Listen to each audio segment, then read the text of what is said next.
I'm excited. I love it. I'm telling you, and Oprah, there's eat your heart out. Eat your heart out, yes, Oprah. tell Oprah that there's nothing like the first. So I am so excited, seriously, to have you on the show. Your story is phenomenal, Sean, and I know that as the audience has listened, they have just, my daughter is in the studio with me today through the grace of God, which I'm so excited, and she's over here like, oh my God, I love this. So I am so excited. It resonates and it is so relatable. And for any of us that have gone through things in our lives that, again, we're not proud of, definitely to turn it around and be able to do something that is so impactful, it just means so much to the world. And again, this is just the beginning of so much that God has in store for you. You have no idea.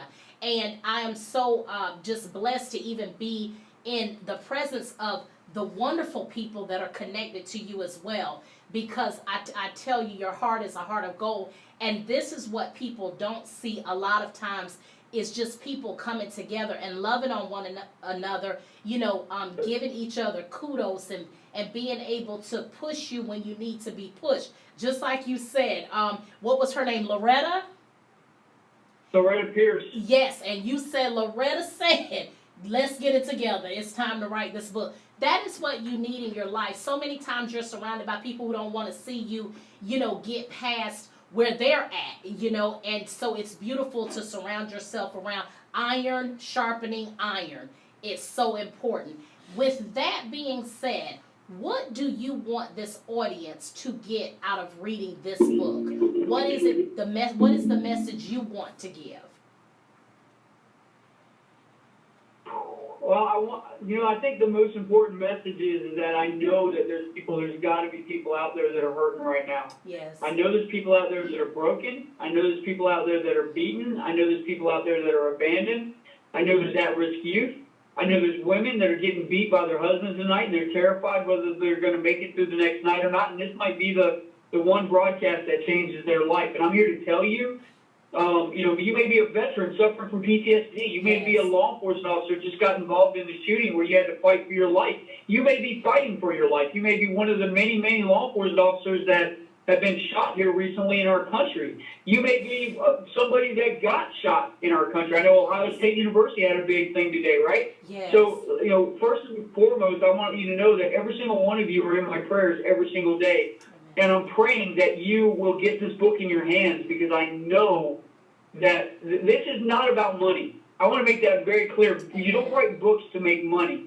You write books to make impacts. And that's what this is about, is making an impact. This is not a book. This is a ministry, and I realize that now. And Ken Loring has been all over me. One day you're going to be in ministry, man. One day you're going to be in ministry. And I kept fighting it, going, no, man, I got a powerful story, but I don't see myself going that direction. But I'm falling right into ministry. I'm falling right into helping people through this process. And the book is just the beginning, guys. I'm looking at putting together a program. I want to start a nonprofit organization that's going to be able to work with people that otherwise can't afford to get the help that they need. I want to work with the people that can afford to get the help that they need.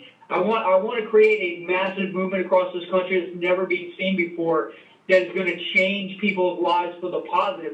We got enough negative. We got enough stupidity going on in this world. Amen. And there's a lot of ungodliness going on in this world. And it's time. It's time for us to step up as men of God, as women of God, as children of God. It's time for us to step up. It's time for us to move forward. And it's time to impact lives. And I'm done sitting back on the sidelines and watching it be done by other people.